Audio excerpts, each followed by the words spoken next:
सोमवती अमावस्या के दिन पीपल के वृक्ष की फेरी जो लगाई जाती है वो खाली नहीं लगाई जाती। चाहे कच्चे सूत से लगाओ, चाहे 108 आप हल्दी की गठान रख लो, चाहे आप कमलगट्टा रख लो, चाहे आप सिंदूर की डब्बी रख लो, चाहे आप दाग चिरौंजी रख लो, पर 108 वस्तु होना जरूरी है। सोमवती अमावस्या का फल ही यही है कि जिन वर कन्या का विवाह नहीं होता, जिन लड़का लड़की का विवाह नहीं होता, जिन पति पत्नी में आपसी में टकरार चल रहा हो, अदालत तक बात पहुंच गई हो, जिस घर में शांति नहीं रह रही हो, आपस में क्लेश बड़ा मचा हो, ऐसी हो गया मन में कि अब ये तनाव बहुत बढ़ गया है, संबंध टूट जाएगा, तो निवेदन है सोमवती अमावस्या के दिन आप भी सोमवती अमावस्या के दिन पीपल के वृक्ष के नीचे जाकर उस पीपल की पूजन कर कर उस पे कुंकु सिंदूर चंदन समर्पित कर कर कच्चे सूत से 7 परिक्रमा करिए। 7 बने तो 7, वैसे तो 108 लगाओगे तो आपके जीवन में सुखता आएगी। और ये वो सोमवती अमावस्या पड़ रही है जिसको सोम पुष्प कहा जा रहा है, पुष्य नक्षत्र पड़ रहा है और 2 शनि प्रदोष है जो स्वयं भगवान शंकर के लिए शुभ है। आप 108 फेरी लगाएं, चाहे दाने से लगाएं, चिरौंजी से लगाएं, जिससे भी लगाएं, पीपल की पूजन करें, जल अर्चना करें। इतना निवेदन करता हूं कि आपके घर में अशांति नहीं हो सकती, परिवार में प्रेम जरूर बढ़ेगा। निवेदन है जिसके घर में क्लेश बहुत मचा हुआ है, या कोई पैसा खाकर चले गया, धन नहीं दे रहा, रुपया नहीं दे रहा, और बहुत मशक्कत कर लिए, हाथ जोड़ लिया, पांव पड़ लिया, रुपया नहीं दे रहा, तो काली तिल्ली को पानी में गला दीजिए और पानी में गलाकर उसको सुबह पीस लीजिए। सोमवती अमावस्या के दिन सुबह पीस लो, पीस कर एक कटोरी में उसमें पीला चंदन मिला लीजिए, उसको लेकर जाइए, 1 लोटे में दूध और जल लेकर जाइए, 5 बेलपत्र लेकर जाइए, शंकर के मंदिर में पहुंचिए, शंकर जी के शिवलिंग को, वो जो तिल आपने पीसी है उस तिल को आप मिक्सर में मत पीसना, हाथ से कूटिए या कोई बैलन से या कोई वस्तु से उसको पीसिए और पीस कर उसका उत्तन तैयार करिए, उसमें चंदन मिलाकर शंकर के शिवलिंग को समर्पित करिए, शंकर के शिवलिंग को लगाइए। केवल शिवलिंग को ही नहीं, भगवान शंकर की संपूर्ण जलाधारी पर, जहां शंकर भगवान की बेटी अशोक सुंदरी है, कार्तिकेय जी हैं, गणेश जी हैं, उस पूरे जलाधारी में जहां पार्वती मैया भी विराजमान है, पूरी जलाधारी को समर्पित करिए। समर्पित कर कर त्रिपुंड लगाइए, अपनी 3 उंगलियां उसी चंदन पर फेर दीजिए, फेर कर अपनी कामना कर कर बेलपत्र चढ़ा दीजिए, 5 या 7 बेलपत्र आपके भाव से आप शिव को समर्पित कर दीजिए। समर्पित कर कर हाथ में कलश लेकर दूध और जल मिला हुआ पात्र लेकर शंकर को समर्पित करिए और बाबा भोलेनाथ से विनती करिए कि जिस व्यक्ति ने हमारा धन खाया है, जिस व्यक्ति ने पैसा रख लिया या कोई लेकर चले गया या कोई ऐसा काम हो गया कि वो धन आ ही नहीं रहा है, बहुत तकलीफ में है, तो बाबा से विनती करो। मुझे पूरी उम्मीद है कि सोमवती अमावस्या इस बार आप जो कर रहे हैं, अगली सोमवती अमावस्या जब आएगी, इतनी प्रसन्न चित्त में आप ये पूजन करेंगे, वापिस करेंगे और पूरे परिवार समेत करेंगे। जब आपका धन आ जाएगा, वैभव हो जाएगा, तो आप वापिस उसको धारण करेंगे।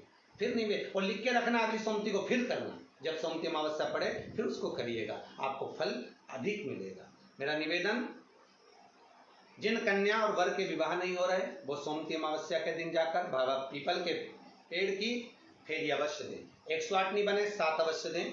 पूजन कर कर, दिया लगाकर, घी का दीप प्रज्वलित कर कर बड़े आनंद में पीपल देव का पूजन करें। और निवेदन, जिस व्यक्ति को रोग बहुत हो, चाहे शुगर हो, बीपी हो, या घुटने में दर्द हो, कमर में दर्द हो, या बहुत कष्ट का जीवन निकल रहा हो, यहाँ तक कैंसर जैसी भी बीमारी यदि आपको है, तो ये सोम पुष्प को छोड़ना मत ही, सोमवती अमावस्या को मत छोड़ना। निवेदन है, आप एक पात्र जल जिसमें पीला चंदन, पात्र के जल में एक कलश में जल लीजिएगा, उसमें पीला चंदन घोल लीजिए, पीला चंदन घोलकर उसमें थोड़ी सी काली मिर्ची पीस कर मिला लीजिए, काली मिर्ची को पीस कर डाल दीजिए और उसमें 7 बेलपत्र उसके अंदर डाल दीजिए। 7 बेलपत्र के साथ में 7 वृक्ष के पत्ते, कोई भी वृक्ष जो आपके पास में हो, 7 वृक्ष के पत्ते उस कलश में डाल दीजिए। घर से निकलते समय पूरे घर का भ्रमण करते हुए जिस व्यक्ति को रोग बहुत है उस व्यक्ति का स्पर्श कराते हुए वो जल शंकर भगवान के ऊपर समर्पित कर कर थोड़ा सा जल बचाकर, पत्तियां सब शिव जी को चढ़ाकर थोड़ा सा जल बचाकर शंकर की देहली पर चढ़ा दीजिए, शंकर की चौखट पर, भगवान शंकर के शिवलिंग की चौखट पर समर्पित करें। शिवलिंग की चौखट पर समर्पित कर कर उसी जल जो आपने देहली पर चढ़ाया है उसी जल का भाग थोड़ा सा कटोरी में 1 चम्मच के बराबर लेकर आइए। जो व्यक्ति बीमार है उसके शरीर पर उसको छींटा दीजिए। 3 बार छींटा देना है, सुबह, दोपहर और शाम। उसके बाद में बाबा विश्वनाथ से प्रार्थना करिए। शाम के समय घर के बाहर एक घी का दिया अवश्य लगाइए। मुझे पूर्ण उम्मीद है सोमती अमावस्या रोग मुक्त करेगी, अधिक फल आपको प्रदान करेगी, सुख का अनुभव कराएगी, आपके जीवन का कल्याण करेगी। और निवेदन, सोमती अमावस्या हमारे जीवन को फलित करने वाली, सुख देने वाली, आनंद देने वाली, हम उसका लाभ अवश्य लें। जो बच्चे पढ़ने में कमजोर है या कोई विद्या के लिए किसी एग्जाम में बैठ रहे हैं, गवर्नमेंट के एग्जाम में बैठ रहे हैं और बच्चे उस एग्जाम में पास नहीं हो पा रहे हैं या निकल नहीं पा रहे हैं, या कोई टीचिंग के लिए, बैंकिंग के लिए आप अप्लाई कर रहे हो, नहीं हो रहा है, निवेदन है सोमती अमावस्या कल पड़ रही है, 2 स्वस्तिक आपको बनाना है। कितने स्वस्तिक बनाना है? 2 स्वस्तिक। एक स्वस्तिक कुंकू का पीपल के पेड़ पर बनाना है आपको। पीपल के पेड़ पर बनाने के बाद में जमीन पर, भूमि पर एक घी का दिया लगाना है। दूसरा स्वस्तिक शंकर के मंदिर की चौखट पर आपको बनाना है, किसी भी एक साइड में, चाहे राइट में बना लें चाहे लेफ्ट में बना लें। शंकर के मंदिर पर जो स्वस्तिक बनाओगे वो पहले पीपल के वृक्ष के बनाना है। पीपल के वृक्ष के बनाने के बाद में शंकर के मंदिर में शाम के समय आप जाकर स्वस्तिक बना सकते हैं। दोपहर से लेकर शाम तक कभी भी स्वस्तिक बनाएं और एक घी का दिया वहां रखा है। बस इतना याद रखना, पीपल के पेड़ के नीचे जो स्वस्तिक बनाओगे वहां जो घी का दिया लगेगा उसमें गोल बत्ती लगेगी, फूल बत्ती लगेगी। शिव मंदिर की चौखट पर जो दिया लगाओगे उसमें 2 बत्ती लगेगी, लंबी वाली, लंबी बत्ती 2 लगेगी घी की। वो बत्ती आपको शंकर के मंदिर पे दिया कहाँ रखना है? जहां स्वस्तिक बनाओगे उसी के ऊपर 2 बत्ती का दिया लगाओगे। उस समय पर दिए का जो बत्ती है उसका मुख अपनी ओर होना चाहिए और भगवान शंकर की चौखट पर प्रणाम कर कर, निवेदन कर कर, नमन कर कर आप आइए। आपके जीवन में सफलता प्राप्त होगी। आप जिस चीज की कोचिंग कर रहे हो, जिस चीज में उतरना चाहते हो, आपको वह फल प्राप्त होगा।